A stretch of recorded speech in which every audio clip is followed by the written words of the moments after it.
Hello everyone! Kumusta po kayong lahat? For today's video, pag-uusapan natin ang 5 tips para i-relax ang iyong isipan. Ang daming mga bagay nakakainis sa buhay, pero alam mo ba kung ano ang mas nakakainis? Ang ingay sa loob ng ulo mo. Isang abalang isipan na hindi tumitigil, hindi ka bibigyan ng kapayapaan. Nakakapagod ang ganitong isipan. May mga araw na akala mo perpektong araw na yon.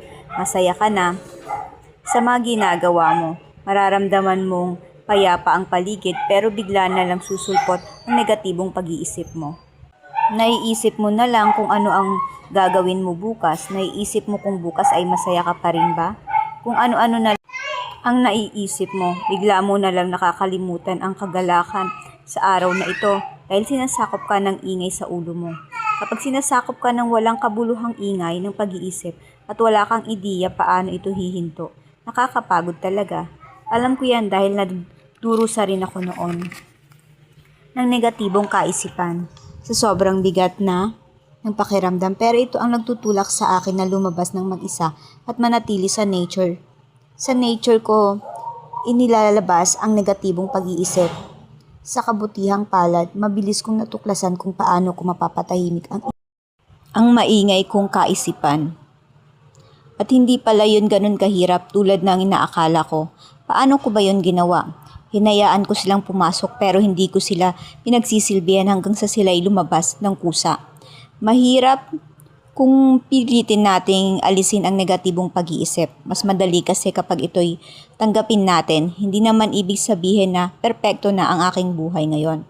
May mga araw pa rin na nakakabaliw, nakakalito, nakakawalang gana dahil sa tinding negatibong papasok sa isipan ko. Pero hindi na ito katulad ng dati dahil nakokontrol ko na ang aking isipan. Kaya't gusto kong magbahagi ng ilang mga katotohanan na sana'y makatulong sa iyo na makamit ang katahimikan.